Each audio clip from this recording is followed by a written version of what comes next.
बीच में सभी साथी अभी पंचायत फैसला करेगी। सारे साथी बैठ जाओ, खड़ा कोई नहीं रहेगा। खास हरियाणा देखने वाले भाई सारे दर्शकों ने सोनू वाले की राम राम। मैम 24 का चबूतरा पे हाँ और महापंचायत चल रही है, जंतर मंत्र पर धरना देने वाले पहलवाना दी लेकिन है और पंचायत ठीक ठाक चल रही थी। उसका बीच में कुछ ऐसा हुआ है जिससे न्यू लग गया था कि पंचायत में कि में गड़बड़ चल रही है। उसे की आप पुष्टि करांगे। संदीप भाई साहब हैं और खेड़ा खाप के प्रधान भी हैं, तमाम लोग हैं, तो सारी बात कराएंगे। राम राम भाई साहब। राम राम भाई साहब। और ठीक है? बिल्कुल ठीक, आप बताओ। पंचायत सवेरे की ठीक चल रही थी, उसके बाद में आथापाई सी की बात आवा है, माइक पता नहीं भी गंदे कैमरे तोड़ दो, फलानी तोड़ दो। क्या मामला था? पंचायत में गड़बड़ थी या कोई और था? देखो, पंचायत बिल्कुल तरीके से चली थी, शांतिपूर्ण और संयम में रह के पंचायत चली थी और पंचायत की कार्य प्रणाली अच्छी चल रही, भी फैसला लेने के लिए गए है। ये जो माइक तोड़ने की बात आई थी या कोई एक हाथापाई थी, वो जो थे एक दो साथी भाजपा का था, बीजेपी का कार्यकर्ता था, वो पंचायत में घुसा था। उसने इस पंचायत को कहीं ना कहीं बदनाम करने के लिए, पंचायत को कहीं ना कहीं भंग करने के लिए, देश में गलत संदेश आए उस नीयत से लेकर के वो इस पंचायत में घुसा था। उसको हमने बाहर कर दिया है।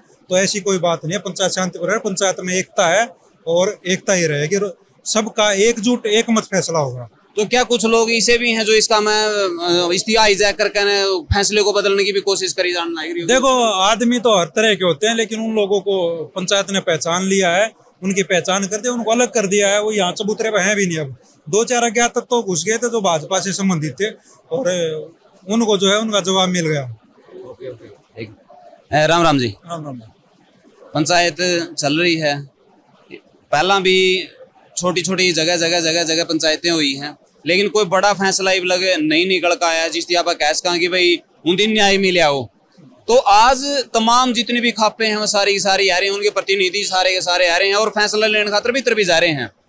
तो इस बारे में क्या कहो हो कि भाई ये पूरा फैसला आज ऐसा हो जाएगा कि उनकी न्याय मिल जाए? देखिए, सबसे पहले तो मैं उन जो बहनें हमारे जंतर मंत्र में बैठे हैं उनके हौसले को सलाम करता हूं सबसे पहले तो, क्योंकि वो पिछले लगातार 1 महीने से वहाँ बैठी हुई है खुले आसमान के नीचे। तो हम उनको सलाम करते हैं, उन बहनों के हौसले को। दूसरी, आपने पूछा कि यहाँ फैसले की बात, जो हमारी 11 सदस्यीय कमेटी अंदर गई हुई है, उसमें विभिन्न प्रांतों के जो खाप प्रतिनिधि हैं या और भी जो गणमान्य लोग हैं वो अंदर गए हुए हैं। अभी फैसले का इंतजार है, फैसला आने वाला है और जैसे ही उनका फैसला आएगा, और हमने ये पहले ही चेता दिया था, क्योंकि हमने वहाँ बोल रहे थे, हम खड़े होके सभी खाप प्रतिनिधि, तो मैं भी अपनी खेड़ा खाप की तरफ से प्रतिनिधि होने के नाते बोल रहा था, तो हमने एक साफ कर दिया था कि भाई फैसला जो भी लो कड़ा लो, क्योंकि बार बार ये आंदोलन, बार बार ये पंचायतें, बार बार आना जाना, इस चीज को बंद करो। एक बार में ये ऐसा स्टिक फैसला लो ताकि भाई सरकार के मुंह को मोड़ा जा सके। आपने लगा है कि जो जितने बंदे सारे के सारे जेन्युइन जा रहे हैं, कोई सा बंदा तो नहीं जा रहा जो इसमें कहीं ना कहीं फैसला न खराब करने की भी कोशिश चल रही है? देखिए, जब सभी खाप संगठनों ने मिलकर फैसला लिया है और 11 सदस्यीय कमेटी पे मोहर लगाई है, तो व्यक्ति वो गणमान्य ही होंगे, साधारण सी बात है। दूसरी बात, आपने कहा कोई अदर व्यक्ति, कुछ एक छुटपुट होते हैं। हर बड़ा समाज होता है, जब बड़ी खाप पंचायतें होती हैं तो उसमें कुछ एक छोटे असामाजिक तत्व घुस जाते हैं, उनको बाहर का रास्ता दिखा दिया गया है। आप 11 सदस्य ही कमेटी के अंदर हैं और वही फैसला करने में लगे हुए हैं। थोड़ी देर में फैसला आ जाएगा, फिर सबको सुना दिया जाएगा। आपने भी थोड़ी देर पहला जो हाथापाई है, कुछ माइक तय बोला गया था, तो वो सारा सुना होगा आपने? बिल्कुल सुना था। वो बीजेपी का एक कार्यकर्ता था और उसके साथ 2-4 शराब पिए हुए लड़के थे, उनको पहचान करके उनको यहाँ से भगा दिया गया है और पंचायत में से निकाल दिया गया है। अब बिल्कुल यहाँ शांति का माहौल है, कोई ऐसी बात नहीं है। ये जो सरकार है, ये आंदोलन को खराब करने के लिए ऐसे हथकंडे अपनाती रहती है, क्योंकि सरकार का आज का इतिहास नहीं है। बीजेपी का बहुत पुराना इतिहास है कि जब जब कोई आंदोलन इस देश में करने आया है तो इन लोगों ने एक एजेंडा सेट कर दिया। अब जैसे हमारे आदिवासी भाइयों ने आंदोलन किया दक्षिण की साइड, तो इन्होंने उनको नक्सलियों का नाम देकर उस आंदोलन को खदेड़ने का काम किया। किसान गए दिल्ली आंदोलन करने, किसानों को इन्होंने खालिस्तानियों का नाम देकर आंदोलन को खराब करने का काम किया। अब हमारी बहनें बैठी है वहाँ जंतर मंत्र पे, अब इनको वो जातिवाद का नाम दे रहे हैं कि ये तो जाटों की लड़की है। मैं पूछना चाहता हूँ मोदी जी से कि जब वो देश के लिए मेडल लेके आई थी, देश का गौरव उन्होंने बढ़ाया था, तब वो एक समाज की बेटी थी या पूरे देश की बेटी थी? तब तो वो पूरे देश का गौरव बढ़ाया उन्होंने, तब तो उसमें सामाजिक जाति पाति नहीं दिखाई दी। अब अगर वो बहन बेटी न्याय मांग रही है, अपना हक मांग रही है, तो अब वो एक समाज विशेष की बेटी दिखाई देती है। तो ये दोहरी मानसिकता इस सरकार की शुरू से रही है। दूसरा, मैं ये भी कहना चाहूंगा कि सरकार में बहुत सी मंत्री MLAs लेडीज हैं, तो क्या वो उनको इन बहन बेटियों का दर्द दिखाई नहीं देता? क्या वो औरत नहीं है? एक भी सिंगल ट्वीट या कोई सिंगल ऐसा कोई बाइट उन महिला मंत्रियों ने इन बेटियों के पक्ष में नहीं दी है। इससे स्पष्ट होता है कि इस सरकार की मानसिकता क्या है, इस सरकार की सोच क्या है। हरियाणा सरकार की तरफ से भी या सहयोगी पार्टी की तरफ से भी कोई ऐसी बात नहीं आई है जिस तक कैस कहा कि भाई हाँ इनकी सहानुभूति उनके साथ में है?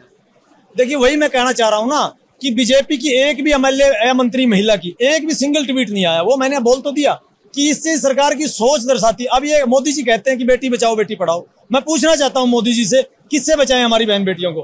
कुलदीप सिंगर से, ब्रिजभूषण से, या मंत्री संदीप सिंह से? किससे बचाएं बताइए। दूसरा मैं कहना चाहूंगा, इन्होंने भाषण दिया, अब ये बहुत ढिघोसले पीटते फिर रहे हैं जिस दिन से सरकार बनी कि बेटी बचाओ बेटी पढ़ाओ। बोर्डों में भी लगा मिला, आपने देखा भी होगा हर गाँव में, बेटी बचाओ बेटी पढ़ाओ। मैं पूछता हूं मोदी जी से कि बेटी हम किससे बचाएं? इनके मंत्रियों से जब हम अपनी बेटियों को नहीं बचा पा रहे हैं। ये तो एक महिला विरोधी, मैं ये कह रहा हूँ महिला विरोधी पार्टी के रूप में उभर के आई है बीजेपी। इनको ये नारा भी बदल देना चाहिए। मैं कहना चाहूंगा आपके मीडिया के माध्यम से कि ये जो बेटी बचाओ बेटी पढ़ाओ का नारा है, इसको बदल दे बीजेपी सरकार, इसको कर दें बीजेपी भगाओ तब जाके बेटी बचाओ। धन्यवाद जी। राम राम जी। राम राम।